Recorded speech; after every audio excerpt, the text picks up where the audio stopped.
pemantik awal Sofatul Islamiyah tingkat global. Allah akan munculkan dari arah timur Indonesia, sambil beliau meneteskan air mata.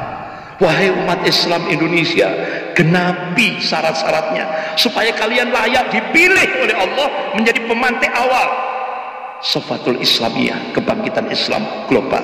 Puncaknya Rasulullah tegaskan, qala bi Baitil Maqdis wa aqna bi Baitil Maqdis. Jadi Rasulullah sudah mengabarkan dalam hadis riwayat Imam Ahmad, pusat kesempurnaan Islam di akhir zaman, pusat kemenangan Islam di akhir zaman Allah takdirkan di Baitul Maqdis. Orang-orang Turki semuanya yakin insya Allah dari Indonesia, dan insya Allah dari Masjid Al-Itqan. Takbir, Allahu Akbar. Bismillahirrahmanirrahim. Rindu surga.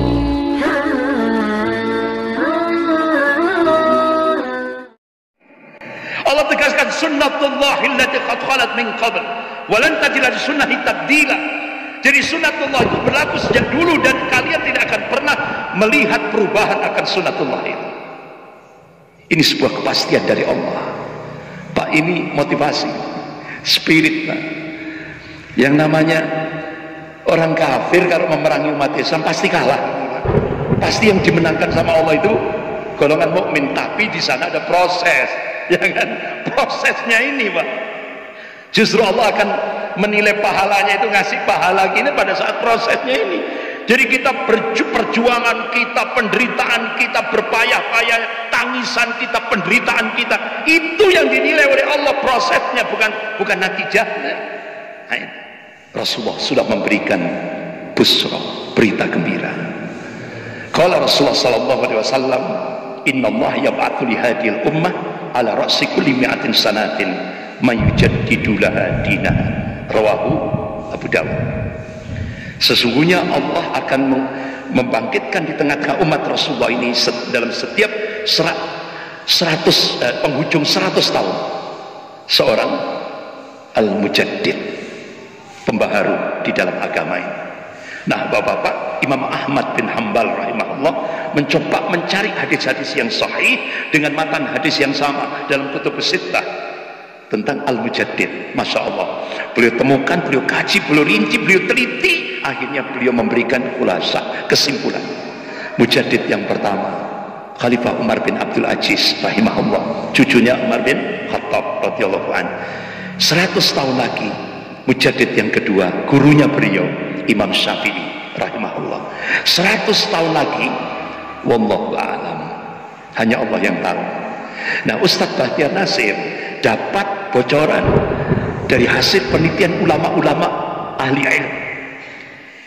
Itu kan hijriyah, 100 tahun ya ini hijriyah.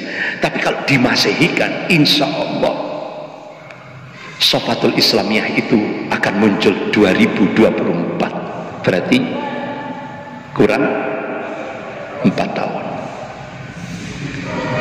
Dan bapak-bapak, ibu yang dirahmati Allah, Wakil Sekjen Rabita Ulama Palestina Syekh Dr. Abu Bakar Al-Awabidah, selama beliau di penjara Israel, itu kan kedua matanya di Sinai.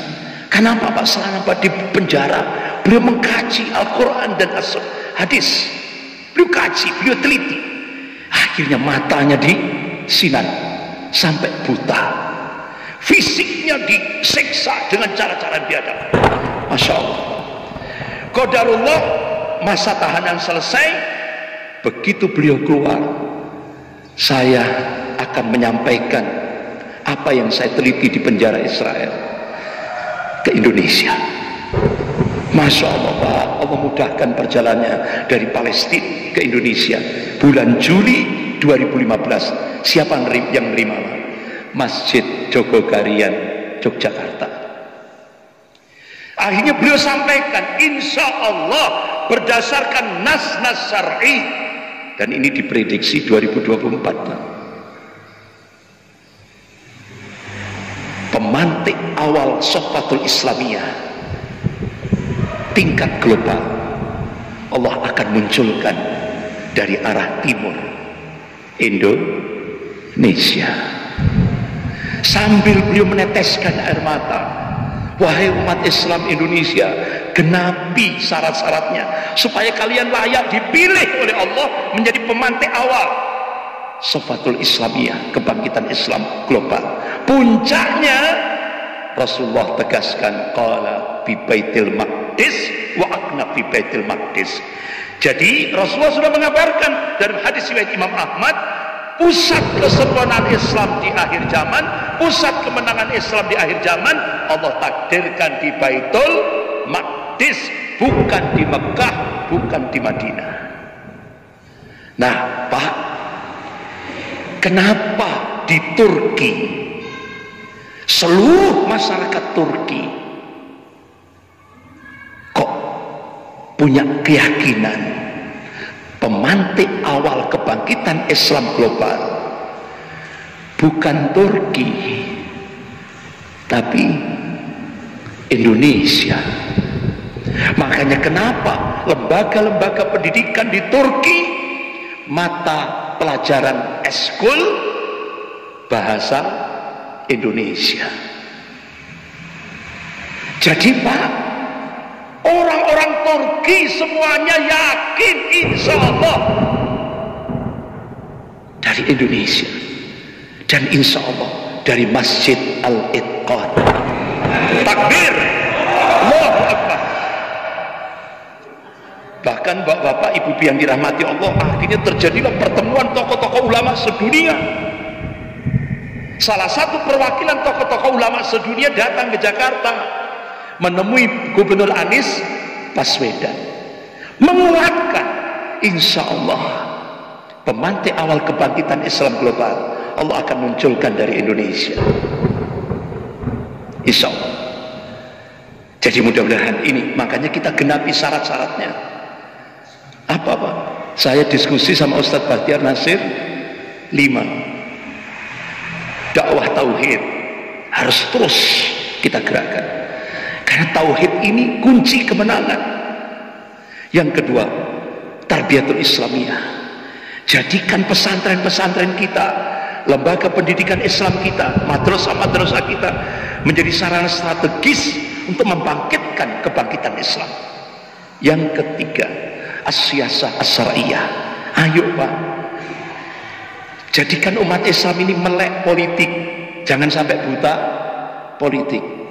Makanya itu kan saya pernah ceramah di Masjid Al-Huda ini, akhirnya videonya jadi viral ini. Sampai akhirnya saya didatangi dari Mabes Polri 4 orang ya, 6 orang dari Mabes Polri. Nah itu saya tadi, oh itu di Masjid Al-Huda ya? Al-Huda itu. Jadi sampai Mabes Polri sampai dengan video dari Al-Huda itu goncang Pak. Kan waktu itu kan saya menyampaikan slogan, ayo jangan sampai buta politik. Umat Islam harus melek politik. Kiai Haji Ahmad Dahlan, Allahumma yarham, memberikan warning. Kalau umat Islam di Indonesia itu buta politik, apa yang terjadi di Andalusia akan terjadi di Indonesia. Kemudian yang keempat, iktisadiyah Islamiyah.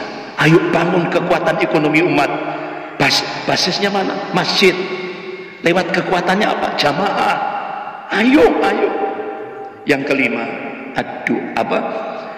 askar Islami, militer Islami. Artinya apa? Ustadz-ustadz yang punya akses ke militer, ayo terus sebarkan Islam di kalangan TNI, di kalangan militer. Insya Allah Pak, pengalaman kami di Malang sejak tahun 93, Masya Allah, begitu TNI itu didekati dengan syiar Islam, Masya Allah, karena mereka berada di garda terdepan nantinya. Bismillahirrahmanirrahim. Rindu surga.